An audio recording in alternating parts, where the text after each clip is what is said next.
Praise the Lord.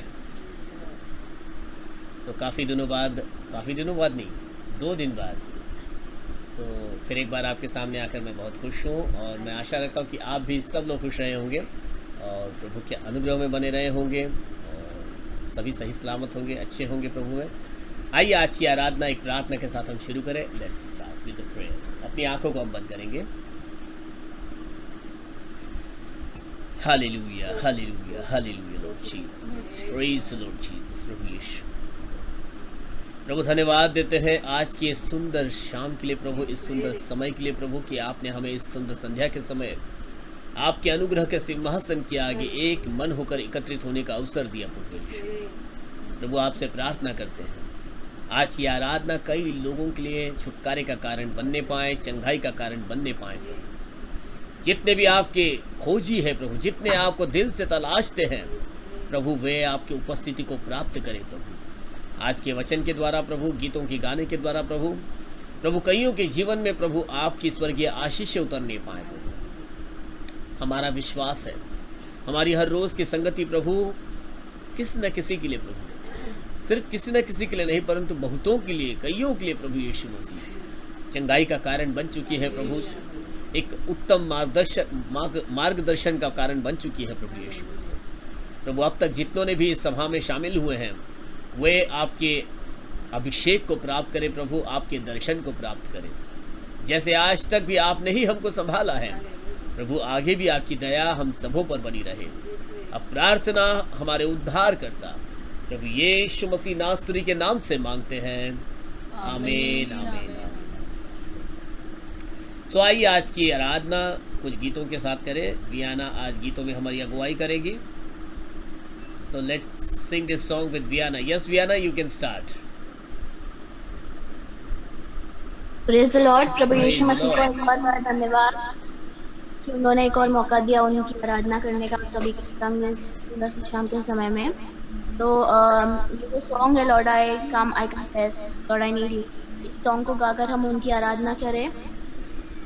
Let's sing this song all together.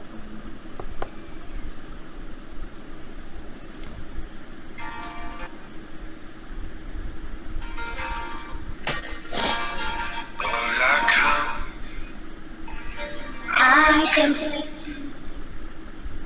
bowing, I find my worth.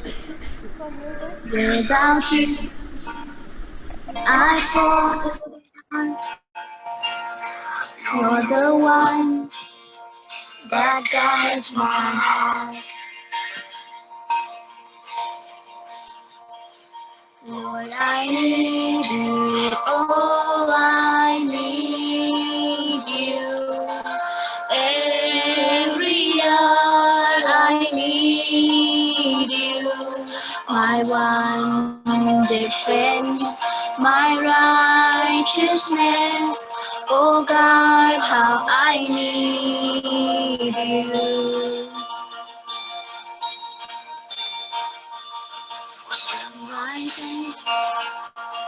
Your grace is more, where grace is found, is where you are. Where you are, Lord, I am free. Holiness is Christ in me. Lord, I need you, oh, I need you. Every hour I need you. My one defense, my righteousness. Oh God, how I need you. Song to rise to you. When temptation comes my way, when I cannot stand, I fall on you. Jesus, you're my hope and stay. Lord, I need you, oh, I need you.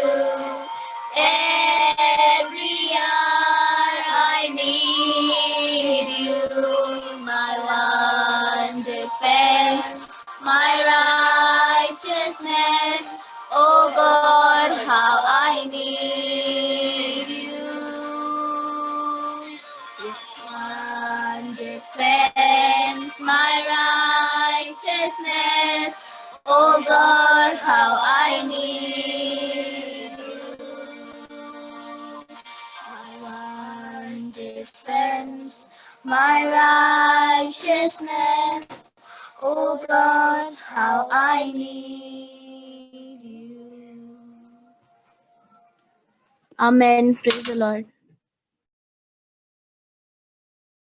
Hallelujah. आइए एक प्रार्थना करेंगे और इस प्रार्थना के दौरान, प्रार्थना के बाद हम संदेश में आगे बढ़ेंगे। Let's pray.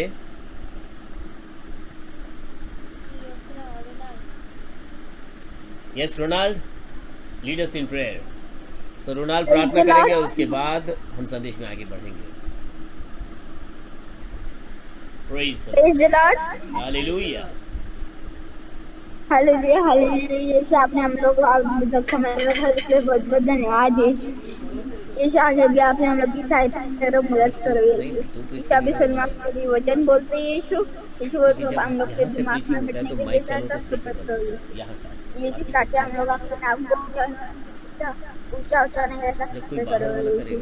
सभी सलमान जो भी वचन बोलते यीशु वो सब हम लोग के दिमाग में बैठने के ऐसा कृपा करो यीशु। यीशु काकी हम लोग आपके नाम को ऊंचा उठाने का कृपा करो यीशु यीशु यीशु आमीन आमीन आमीन हालेलुया। सो आइए एक अच्छी प्रार्थना के बाद हम संदेश में आगे बढ़ेंगे। Let's move on preaching. आज सिस्टर कामिनी वचन में हमारी अगुवाई करेंगे, तो आइए हम उनका स्वागत करें। Let's welcome sister Kamini.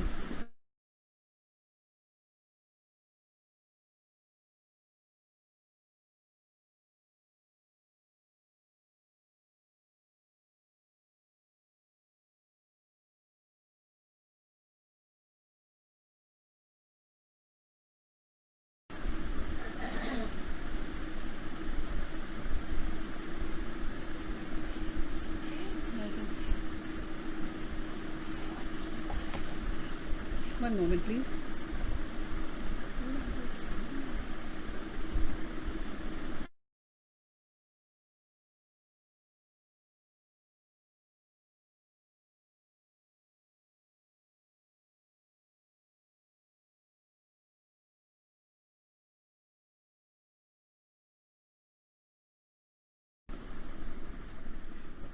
Sorry, थोड़ा सा डिस्ट्रैक्शन था। सो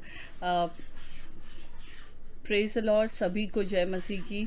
और प्रभु यीशु मसीह ने ये सुंदर सा अवसर हमें दिया, मुझे दिया कि आप सभी लोगों के साथ प्रभु यीशु मसीह का सुंदर सा वचन बांटने के लिए, इसलिए प्रभु यीशु मसीह के नाम को धन्यवाद देना चाहती हूँ। आई एम सॉरी बट अभी भी कुछ वीडियो की सेटिंग्स चल रही है and because of that screen थोड़ा सा हिल रहा है, but we are really sorry for that. So संदेश में आगे बढ़ते हैं हम लोग। मैं प्रभु यीशु मसीह के नाम को धन्यवाद देती हूँ। प्रभु ने इस वचनों के द्वारा मेरी अगुवाई करी है। सो जैसे कि हम बहुत सारी बातें इन दिनों में सीख रहे हैं और ये समय बहुत ही उम्दा तरीके से हम इस्तेमाल कर रहे हैं कि प्रभु के वचनों को समझने के लिए और उसमें आगे बढ़ने के लिए।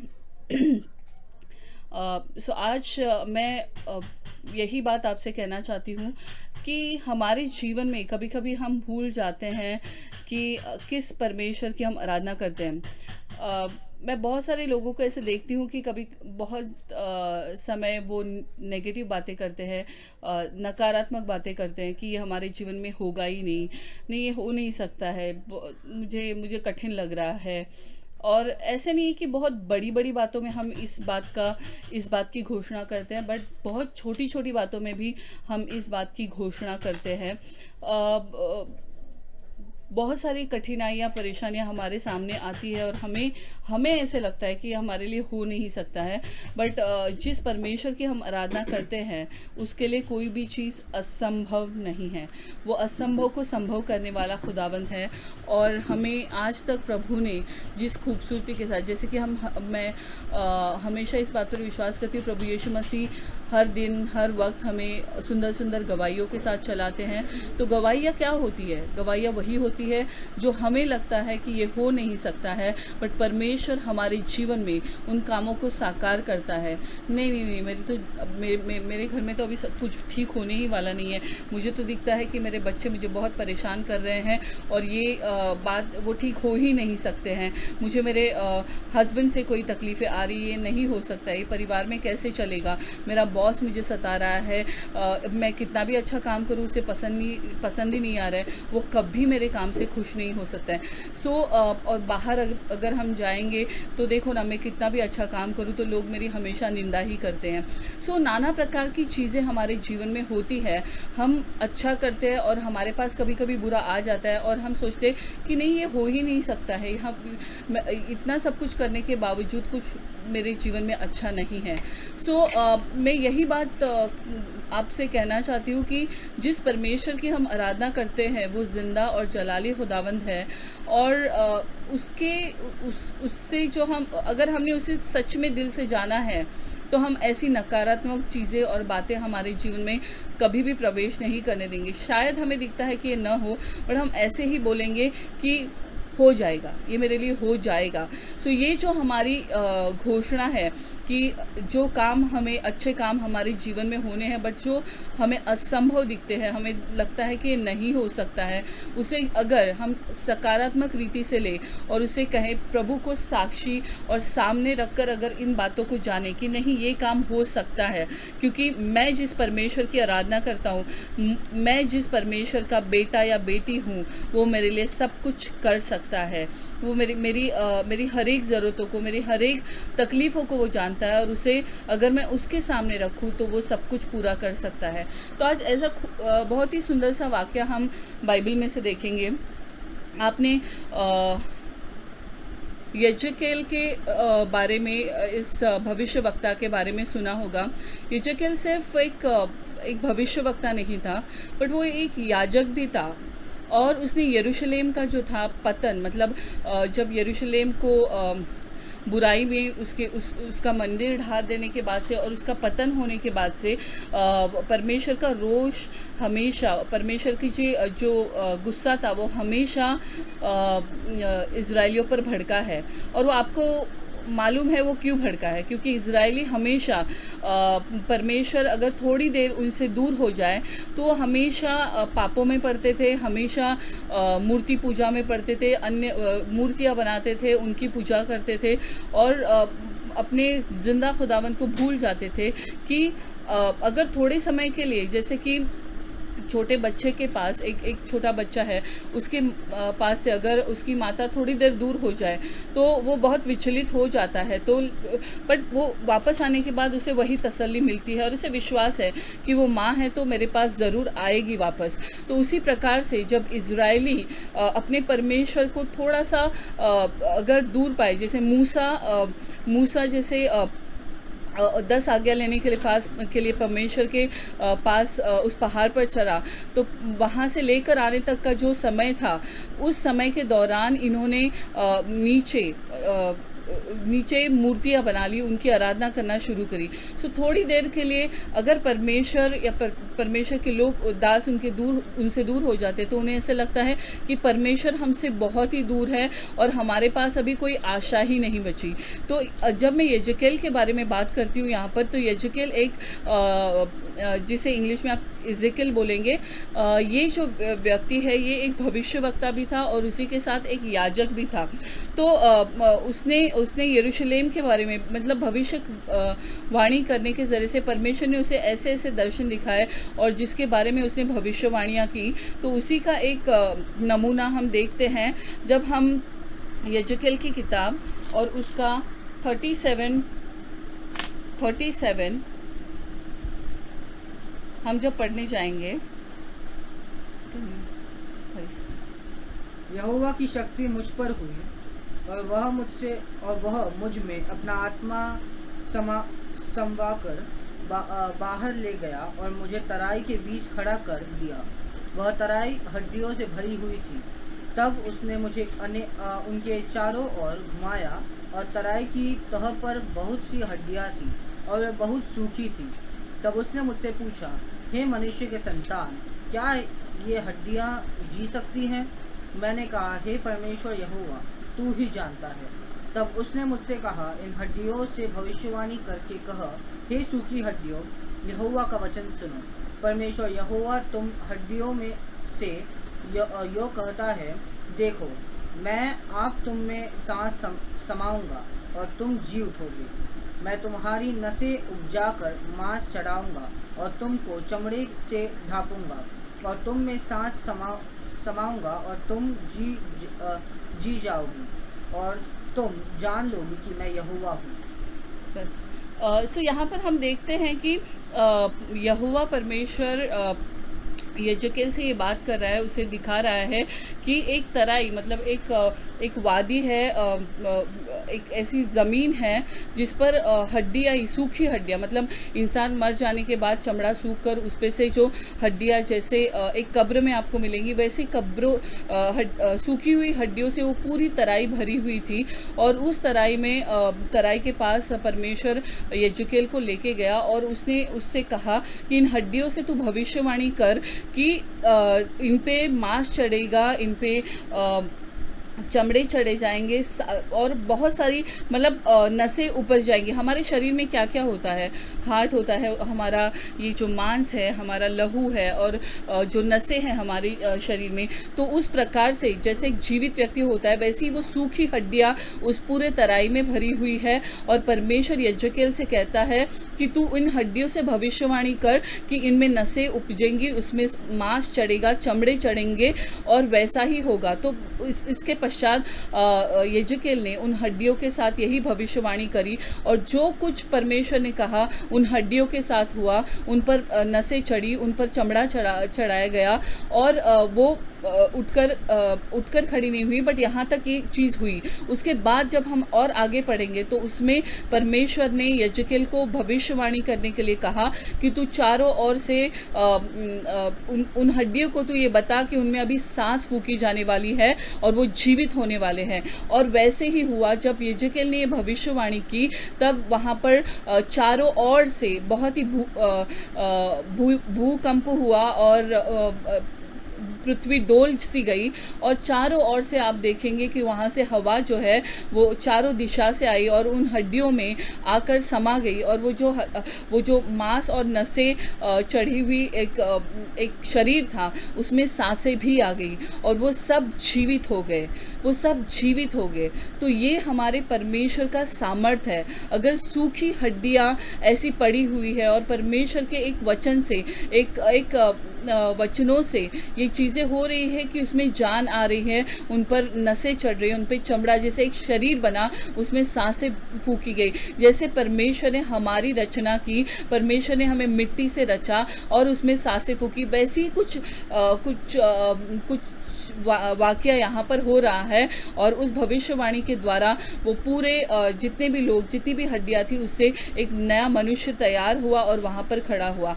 पर उसके पश्चात यजकेल को परमेश्वर ने कहा, ये जो आप सूखी हड्डियाँ देख रहे हैं वो यरूशलेम इजरायली लोग हैं, क्योंकि इजरायली लोग भी ऐसे ही करते हैं, मेरे विरुद्ध पाप करते हैं, मेरे विरुद्ध हर एक बुराई करते हैं और फिर वो सूखी हड्डियों के समान होते हैं और जो सोचते हैं कि परमेश्वर है ही नहीं, उसमें कुछ परमेश्वर हमारे पास है ही नहीं, हम किसको अभी आगे जाकर स्मरण करें। और इसी डर से वो नई क्या करते हैं कि मूर्तियों को गढ़ते हैं और अपने लिए परमेश्वर ढूंढने लगते हैं और सच्चे खुदावन को छोड़कर ऐसी मूर्तियों में जिसमें कोई जान नहीं, जिसमें कोई वो ना तो सुन सकती है, ना देख सकती है, ना कुछ बोल सकती है, ऐसी दशा में वो लोग चले जाते हैं और भरमाए जाते हैं। तो ये जो सूखी हड्डियों की जो बात यहाँ पर कही गई है वो इजराइलियों के लिए कही गई है और यही इजराइलियों के लिए जब कही गई है तो अगर हमारे जीवन में ऐसी कोई बात है कि हम सोचते हैं कि परमेश्वर हमारे लिए कर ही नहीं सकता है तो हम गलत है, क्योंकि हम उस समय उस इजराइलियों के स्वभाव के से बन जाते हैं और सोचते हैं कि परमेश्वर है ही नहीं, अब हमें कौन चलाएगा, अब हमें कौन खाना खिलाएगा, अब हमारी जीवन की हर एक ज़रूरतों को कौन पूरा करेगा, हमारे लिए कोई है ही नहीं। सो यही दशा यहाँ पर जो सूखी हड्डियों की बताई गई है, जो इजराइलियों को दर्शाती है और आज के समय में ये हमें और आपको दर्शाती है। अगर हम ऐसे हमारे जीवन में चलते हैं और सोचते हैं कि हमें चलाने वाला कोई है ही नहीं, और सोचते हैं कि ये काम मेरे लिए कभी होगा ही नहीं, ये आशीष मेरे जीवन में कभी आ ही नहीं सकती है, जब हम ऐसा सोचते हैं तो हम एक उन इजराइलियों के समान बन जाते हैं जिसे परमेश्वर ने खुद कहा है कि वो सूखी हड्डियों के समान है। तो हमें हमारे जीवन को परखना होगा, क्या हम उन सूखी हड्डियों की तरह है। ये यहोवा परमेश्वर के बारे में है। आज अगर हम यीशु मसीह के बारे में भी सोचें तो यीशु मसीह ने भी वही चीज़ें हमारे जीवन में की। उन्होंने हमारे पास बाइबल है, हम पढ़ते हैं कि कैसे उन्होंने मुर्दों को जिलाया है, कैसे उन्होंने अंधों को आंखें दी है। क्या एक साधारण मतलब एक ये कभी संभव हो सकता है? आज डॉक्टर्स है वो आंखें देते हैं, बट वो आंखें कभी मिलती है इंसान को जब कोई दूसरा आंखें डोनेट करता हो तो। पर हमारा परमेश्वर जो जीवित परमेश्वर है वो हमें आंखें सिर्फ हमें स्पर्श करने से, अगर जहाँ पर हमारी दृष्टि बंद है वो उसे खोल सकता है, अगर हमारे कान बंद है तो उसे खोल सकता है। अगर हमारे शरीर में, जैसे कि लाजर को उन्होंने जिलाया, चार दिन के मरे हुए लाजर को उन्होंने जिलाया जो मरा हुआ था, तो उसमें भी प्रभु यीशु मसीह ने जब सांसें फूंकी तो वो हमारा जिंदा जलाली खुदावंद है। और जब हम हमारे जीवन में परेशानियां आती है, दुख संकट आते हैं और हम सोचते हैं कि ये अब हमारे लिए असंभव है, ये अच्छाई हमारे जीवन में आ ही नहीं सकती है, हम जीवन में कभी अच्छे तरीके से आगे बढ़ ही नहीं सकते हैं। और ये जो अलग अलग तरह की नेगेटिविटी, जो अलग अलग तरह की नकारात्मक चीज़ें हैं हमारे जीवन में, वही हमें जैसा आप बोलोगे वैसा आपके लिए होगा। अगर आप विश्वास रखकर परमेश्वर के प्रति विश्वास रखकर अपने जीवन में चलते हो तो आपके लिए वो ज़रूर होगा। बट आप सोचते हो, आप खुद ही बोल रहे हो कि ये नहीं होगा, तो परमेश्वर भी क्यों इसमें इंटरेस्ट लेगा कि आपके जीवन में होना चाहिए। अगर आप उस चीज़ को प्रोक्लेम करोगे, उसकी घोषणा अपने जीवन में करोगे कि हाँ ये मेरे लिए ज़रूर होगा, तो ही आप आगे बढ़ पाओगे। तभी परमेश्वर देखेगा, आपके विश्वास को परखेगा। यस, ये मेरा बेटा और बेटी मुझ पर विश्वास रखकर चल रहे हैं। और जो कोई विश्वास से परमेश्वर के पीछे चलता है उसे प्रभु यीशु मसीह कभी भी निराश नहीं करते। उनके जीवन में वो बड़ी बड़ी आशीष आती है जो वो चाहते अपने जीवन में हो। और परमेश्वर हमें देने वाला, जब हम प्रार्थना में जो कुछ भी मांगते हैं वो देने वाला खुदावन है। तो हमें इसी रीति से हमारे जीवन में चलना चाहिए और हर एक बातों में प्रभु यीशु मसीह को हमेशा स्मरण करना चाहिए। एक छोटी सी इन सूखी तराइयों की सूखी हड्डियों की तरह हमें हमारे जीवन में नहीं रहना है। सो एक छोटा सा, जब हम कहते हैं कि हम विश्वास से चलना है, हमें सकारात्मक सोचना है कि सब कुछ हमारे जीवन में हो, तो हमें उसी प्रकार से हमारे जीवन को आगे बढ़ाना है। एक छोटी सी कहानी मैं यहाँ पर आपको बताना चाहती हूँ। Just 1 moment.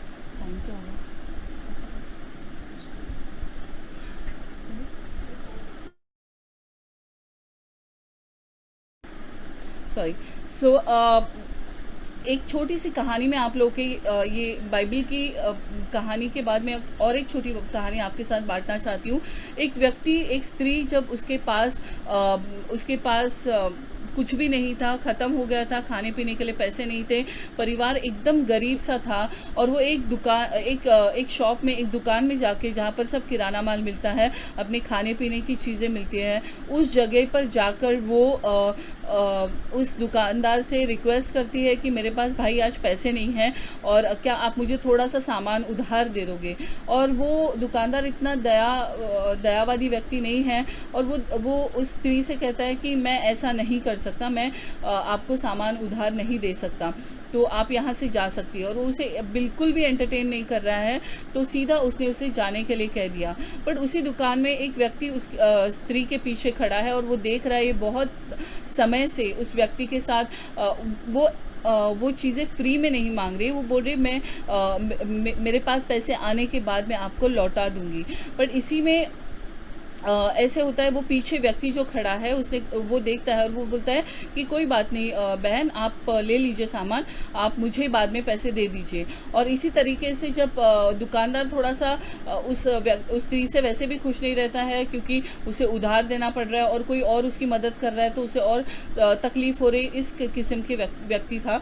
तो वो जब देखता है तो वो उससे कहता है कि आप एक पेपर पे लिख दीजिए कि आपको क्या क्या चीज़ों की ज़रूरत है।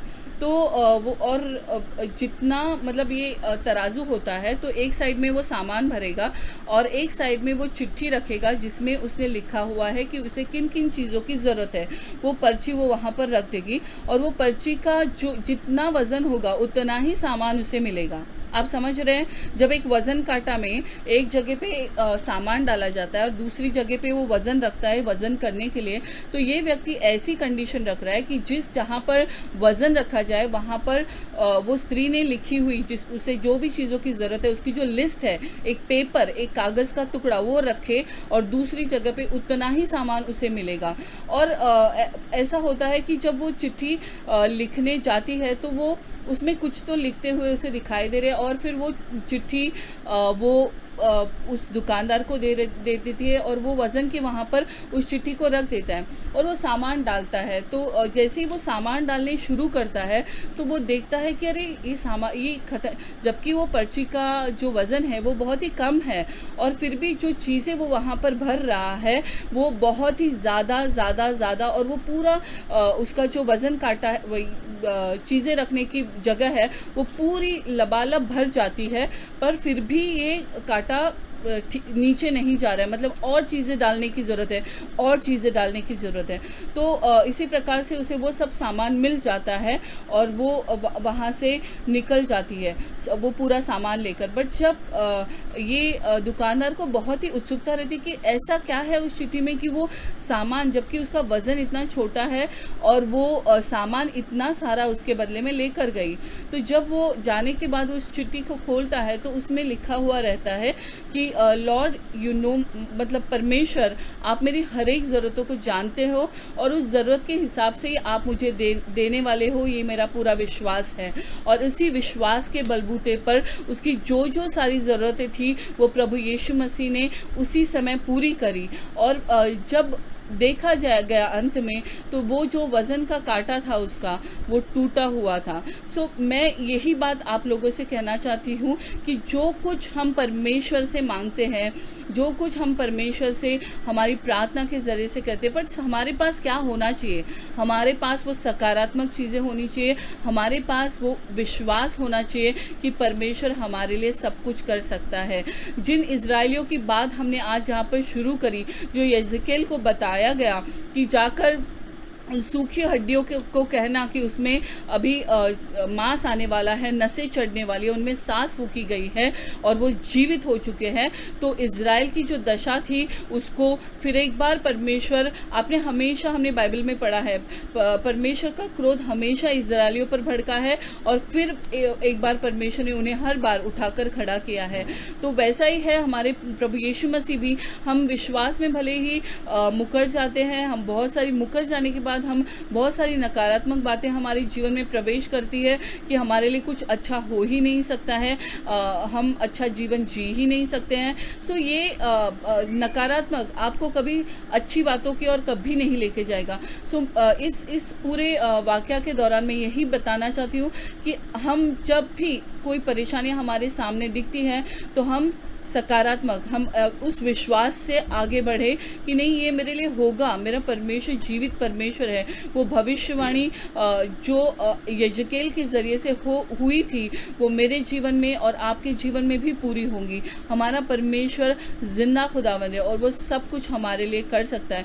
सो आज से जब हम हमारे जीवन में, जब हम हमारे रोज़मर्रा की जीवन में जीते हैं तो किसी ऐसी बातों को ना करें जो हमारे जीवन में कभी न होने के लिए आप खुद ही उसका अंगीकार कर रहे हैं कि ये मेरे लिए कभी होगा ही नहीं, बल्कि ये बोले नहीं, ये प्रभु यीशु मसीह, ये सुंदर सी बातें, ये सुंदर सा जीवन प्रभु यीशु मसीह खुशी, उल्लास और आनंद और समाधान के साथ मुझे चलाने वाला है और उसी के साथ मैं प्रभु के साथ हमेशा बने रहने वाली हूँ। सो यही हमारी रोज़ की प्रार्थना हो प्रभु से कि प्रभु आपके विश्वास में और जानिए, अपने परमेश्वर को जानिए कि परमेश्वर प्रभु यीशु मसीह क्या है। उनके लिए कोई भी चीज़ असंभव नहीं है। सिर्फ आपका विश्वास और आपकी सकारात्मक बातें आपको उन सभी बातों में आगे लेकर जाएंगी और आपको खूबसूरत और एक आशीषित जीवन की ओर बढ़ाएंगी। क्योंकि हमारा परमेश्वर, जब हमने जीवन को चुन लिया है ना, जब हमने प्रभु यीशु मसीह को चुन लिया है, प्रभु यीशु मसीह जीवन है, हमने उन्हें चुन लिया है, तो हमारे जीवन में आशीष ही आएंगी।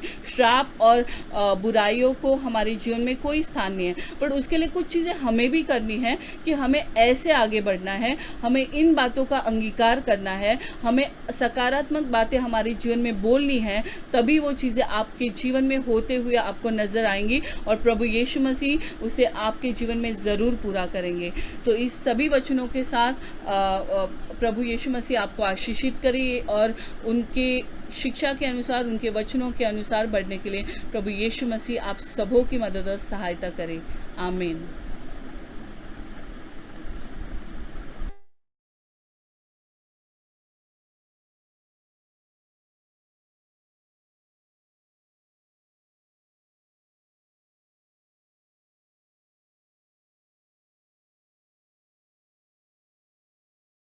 Praise the Lord. तो एक खूबसूरत संदेश हम सब सुन रहे थे, सकारात्मकता की ओर बढ़ना। नकारात्मक चीज़ें हमारे चारों ओर हमें घेरे हुए हैं और हमने ये यहेजकेल के जीवन से कुछ बातों को यहाँ सीखा और इज़राइल को परमेश्वर ने किस दशा से उठाया है, इन सारी बातों को यदि मैं और आप समझेंगे तो पता होगा कि हमें बाइबल भी बताती है विश्वास बिना कर्म के व्यर्थ है। और हमें चाहिए कि विश्वास के साथ उस कर्म को करते जाएं और बिल्कुल हार न माने, आगे बढ़ते रहे। जैसे सिस्टर कामिनी ने आपको एक अच्छा संदेश बताया है कि हम सकारात्मकता की ओर बढ़ें। परमेश्वर ने वायदे कर लिए, परमेश्वर ने वायदा किया है और वायदा हमारे जीवन में पूरा होना ही है। सो प्रभु यीशु मसीह इस वचन के द्वारा, आज के संदेश के द्वारा हम सबों को आशीषित करें। मैं विश्वास करता हूँ, आशा रखता हूँ कि आप सब इन हर रोज़ के, रोज़मर्रा के, मतलब हर रोज़ के हमारे इस हमारे नहीं, सबके मतलब हर एक के एक साथ आकर इस प्रचार करने के द्वारा जो संदेश आपको मिल रहा है उसके द्वारा आप उत्तमता को प्राप्त कर रहे हो, प्रभु के वचनों में आप तैयार हो रहे हो। प्रभु यीशु मसीह आपको इन सारे वचनों के द्वारा, इन संदेशों के द्वारा आपको आशीषित करें। आइए एक प्रार्थना के साथ आज के सभा को हम समाप्त करेंगे यहाँ। और मैं चाहूँगा आज सिस्टर हेमा प्रार्थना में हमारी अगुवाई करेगी और फिर हम आज के इस सभा को समाप्त करेंगे। Hema. Praise the Lord. Praise the Lord. Hallelujah, hallelujah, hallelujah. Praise the Lord, praise the Lord, praise the Lord. धन्यवाद, धन्यवाद, धन्यवाद कहते यीशु मसीह आपके नाम को।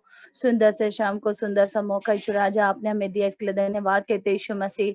सिस्टर के जरिए यीशु मसीह कई सारी बातें आपने हमसे की, इसके लिए धन्यवाद कहते यीशु राजा। आपने आपके वचन के जरिए आशीर्वादित किया, इसके लिए धन्यवाद कहते यीशु मसीह। यीशु मसीह आज के शाम जो भी वचन हमने सुने यीशु मसीह, उसे ग्रहण करके यीशु मसीह हम आपकी महिमा करें। ऐसे काम आप हमारे जीवन में कीजिए यीशु मसीह। हे यीशु राजा, जितने जन भी इस मीटिंग को देखते, सारे जन यीशु मसीह आपकी महिमा करे और आपके नाम को धन्यवाद दे। ऐसे काम आप कीजिए यीशु राजा। यीशु मसीह कोई भी तकलीफ, कोई परेशानी आपने आज आने नहीं दी, इसके लिए धन्यवाद यीशु मसीह। यीशु मसीह पासवान के सारे परिवार को आप संभालिए, उनके घर की आप रक्षा कीजिए यीशु मसीह। उनके घर के कोने कोने में यीशु मसीह आपकी दया, कृपा और अपने दूतों का पहरा यीशु मसीह उनके घर के चारों तरफ बनाइए कि वो आपकी महिमा कर सके यीशु राजा। जितने जन भी यीशु मसीह इस प्रार्थना को सुनते, इस मीटिंग को सुनते, वचन को सुनते यीशु मसीह, एक एक के जीवन में आप काम कीजिए यीशु राजा। हर एक बातों में यीशु मसीह आप हर एक की अगुवाई कीजिए यीशु मसीह। किसी को किसी बात की कोई परेशानी, तकलीफ ना आने पाए यीशु राजा। यीशु मसीह बढ़ते सारे महंगाई के लिए भी मांगते यीशु मसीह, हर एक महंगाई को आप कम कीजिए यीशु राजा कि हम आपकी महिमा कर सके। और ऐसे कई तकलीफ है यीशु मसीह, कईयों के जीवन में कई परेशानी यीशु मसीह, उन सारे परेशानी से यीशु राजा आप हर एक की रक्षा कीजिए यीशु मसीह, कि हर कोई यीशु मसीह आपके नाम को धन्यवाद दे सके, आपके नाम में स्तुति और प्रशंसा करे। ऐसे काम आप कीजिए यीशु मसीह। छोटी सी प्रार्थना आपके मीठे मधुर नाम से मनते सुन और कबूल कर। आमीन, आमीन, आमीन। स्वर्ग मर्त्य पाताल के खुदावन प्रभु यीशु मसीह का अनुग्रह और उसकी दया, प्रभु यीशु मसीह की आशीष और शांति हम सबों के ऊपर प्रभु यीशु मसीह के दूसरे आगमन तक बनी रहे। आमीन आमीन आमीन आमीन। हालेलुया।